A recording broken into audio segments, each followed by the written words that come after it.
sini saya akan menjelaskan mengenai profil singkat dari PT Rumah Mokaf Indonesia. PT Rumah Mokaf Indonesia sendiri merupakan produsen ataupun eksportir tepung mokaf bebas gluten dari singkong yang dapat digunakan untuk memasak maupun memanggang. PT Rumah Mokaf Indonesia sendiri pada awalnya merupakan pemberdayaan petani singkong yang berkantor pusatkan di Banjarnegara, Jawa Tengah dan didirikan pada tahun 2014.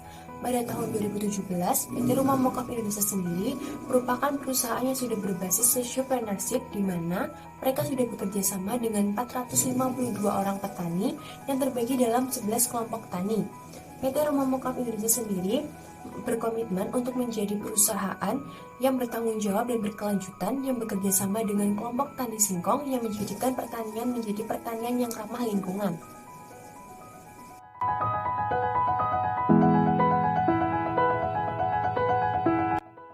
Untuk produk yang dihasilkan oleh PT Rumah Mokaf Indonesia sendiri diolah menggunakan singkong segar yang kemudian difermentasi menggunakan enzim organik yang kemudian menghasilkan produk yang tidak berbau, yang lebih putih dan berkarakteristik sama dengan tepung terigu. Di mana untuk produk kemasan dari PT Rumah Mokaf Indonesia sendiri terbagi menjadi dua. Yang pertama ada standing pouch atau menggunakan kemasan plastik dan yang kedua menggunakan bulk packaging atau menggunakan karung.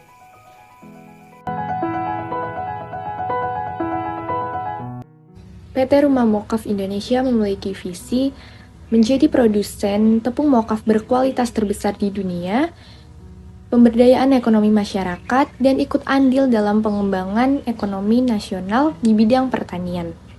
Sedangkan untuk misi dari PT Rumah Mokaf Indonesia ini yaitu 1. Meningkatkan keuntungan dan pendapatan tanpa mengeksploitasi petani dan alam dengan konsep ekonomi kerakyatan. Misi yang kedua yaitu ada meningkatkan pendapatan dan keuntungan petani dan pengrajin mokaf yang berkolaborasi dengan PT Rumah Mokaf. Yang ketiga ada memperluas pangsa pasar, meningkatkan komunikasi dan informasi, serta menjamin kepuasan pelanggan. Dan yang keempat, selalu membangun semangat dan situasi kerja yang kondusif.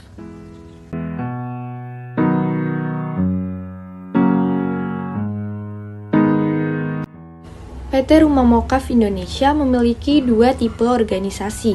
Yang pertama ada lini dan staf, di mana secara struktural organisasi, PT Rumah Mokaf memiliki kepemimpinan yang dipegang oleh seorang CEO dan dibantu oleh staf sebagai co-CEO. Lalu tipe organisasi yang kedua yaitu ada fungsional.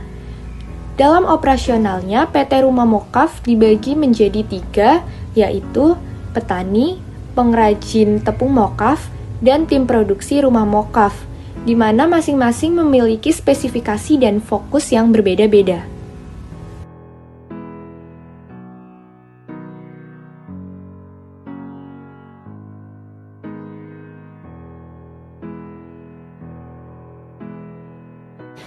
Identifikasi lingkungan. PT Rumah Mokaf Indonesia terletak di Kabupaten Banjarnegara. Seperti yang kita ketahui, daerah Banjarnegara merupakan kawasan rawan longsor, sehingga masyarakat sekitar menanam singkong untuk mencegah longsor. Selain itu, founder Rumah Mokaf Indonesia menyadari peluang di mana impor tepung gandum di Indonesia cukup tinggi dan naik secara signifikan setiap tahunnya. Oleh karena itu, melalui inovasi mokaf ini dianggap mampu memiliki pasar. Pelaksanaan fungsi pengarahan. Proses pendampingan Rumah Mokaf Indonesia terdiri dari 3 tahapan. Yang pertama ada tahap prakegiatan. Pada tahap ini, petani dan pengrajin yang akan bergabung menjadi mitra, mereka akan ditanyai mengenai motivasi, ketersediaan alat produksi, modal, dan juga survei pemetaan. Yang kedua ada pelatihan. Pada tahap ini, para pengrajin diajari pengolahan dari singkong hingga menjadi tepung singkong. Dan yang terakhir ada tahap evaluasi.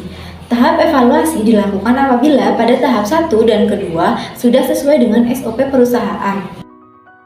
Selanjutnya, pola kepemimpinan dari CEO. Pola kepemimpinan PT Rumah Mokaf Indonesia menggunakan pola kepemimpinan demokratis. Artinya, pemimpin sangat mendengarkan masukan dari para anggotanya atau karyawannya. Kemudian implementasi kepemimpinan dari perusahaan. Implementasi kepemimpinan dari CEO perusahaan PT Rumah Mokaf Indonesia adalah dengan menerapkan kepemimpinan kolaboratif yang tidak memikirkan keuntungan dari perusahaannya saja, melainkan mementingkan anggota serta organisasi yang menjalin mitra dengan perusahaan.